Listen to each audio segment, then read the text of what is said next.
আসসালামু আলাইকুম। আশা করছি আপনারা সবাই ভালো আছেন। আমরাও আল্লাহ তাআলার অশেষ রহমতে আলহামদুলিল্লাহ ভালো আছি। এখন তো রেগুলার ভিডিও দিতে পারি না, তারপরেও চেষ্টা করি কয়েকদিন পর পর হলেও আপনাদের সঙ্গে অল্প কিছু শেয়ার করার, যাতে করে আপনারা আমাকে ভুলে না যান, আপনাদের সঙ্গে আমার যোগাযোগটা থাকে। আজ মেয়েকে নিয়ে ডক্টরের কাছে যাচ্ছি, রেগুলার চেক আপ করতে আর কি। ওর বিকাশ ঠিকঠাক মতো হচ্ছে কিনা সেগুলো দেখার জন্য।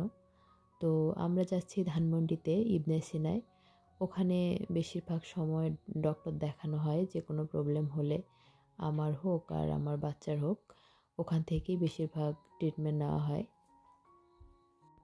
তো আমরা ডক্টরের চেম্বারের সামনে বসে অপেক্ষা করছিলাম আমাদের সিরিয়াল কখন আসে তার জন্য।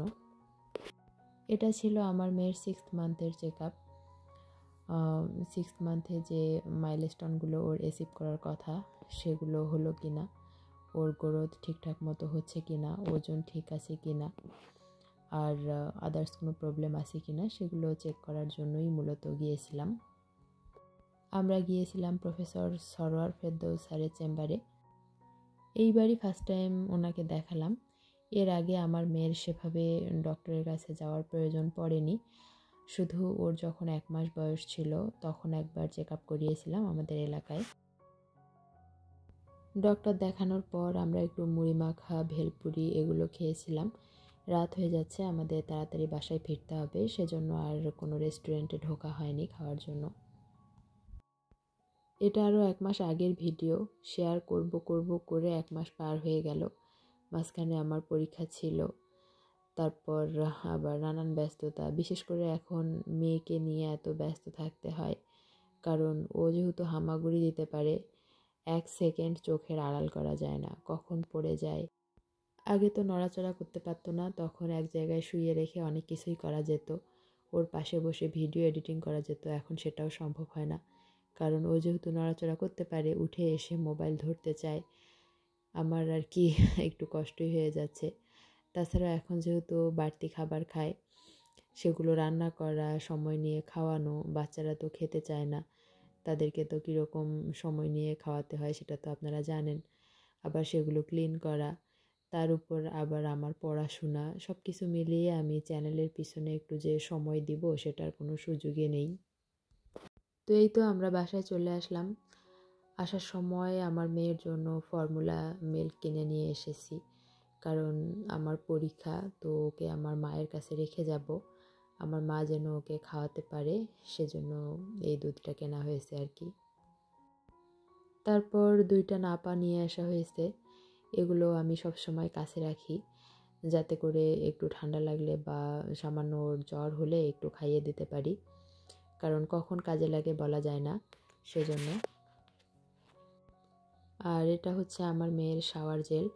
ওকে আমি জন্মের প্রথম 1 মাস কোনো কিছু ইউজ করাইনি, শুধু কুসুম গরম পানি দিয়ে গোসল করিয়ে দিতাম। জন্মের 1 মাস বয়স থেকে ও জনসনের এই শাওয়ার জেলটা ইউজ করে, আলহামদুলিল্লাহ কোনো সমস্যা হয়নি।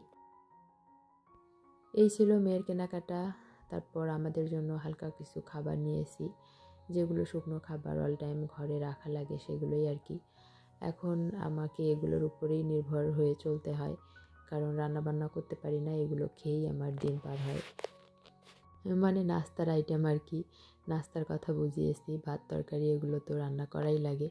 নাস্তা বলতে আমার এখন কেনা বাহিরের খাবারের উপরেই নির্ভরশীল আমি। এখনও পর্যন্ত যারা আমার সাথে আছেন, আমার ভিডিওটি দেখছেন, আমার ভিডিওটির কোথাও কোনো অংশ আপনাদের যদি একটুও ভালো লেগে যায়, তাহলে প্লিজ একটা পজিটিভ কমেন্ট করতে ভুলবেন না। আপনাদের ছোট্ট একটা কমেন্ট আমাকে অনেক মানুষের কাছে পৌঁছে দিতে সাহায্য করবে। আর 2টা ফেস ওয়াশ নিয়ে আসা হয়েছে, একটা এখানে রাখবো আর একটা বাড়িতে যাওয়ার সময় সাথে করে নিয়ে যাব।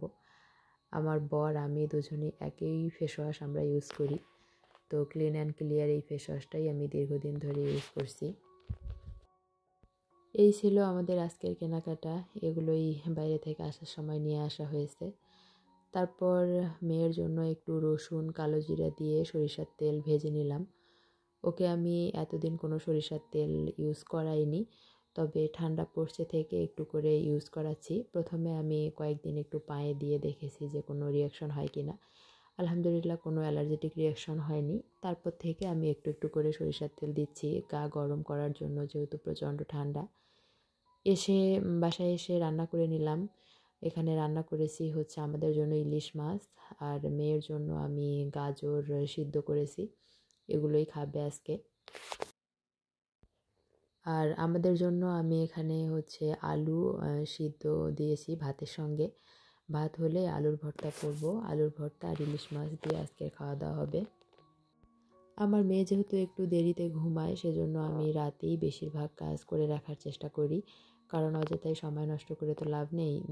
যাতে করে আমি সকালে একটু বেশিক্ষণ ঘুমাতে পারি, সেজন্য আর কি।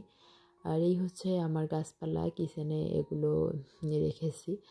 এগুলোর একটু করে যত্ন করতে হয় প্রতিদিন, পানি দিতে হয় একটু, এই আর কি। আমার মেয়ে ওর বাবার কাছে আছে, আমি এই ফাঁকে কাজগুলো করে নিচ্ছি। এখানে তেলটা আমি সেঁকে নিলাম।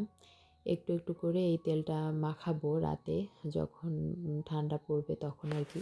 সেজন্য বানিয়ে রাখলাম বেশি করে।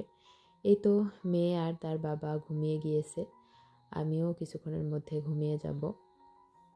আজকের মতো এখানেই বিদায় নিচ্ছি। দেখা হবে নতুন কোনো ভিডিওতে ইনশাআল্লাহ। আল্লাহ হাফেজ। আসসালামু আলাইকুম।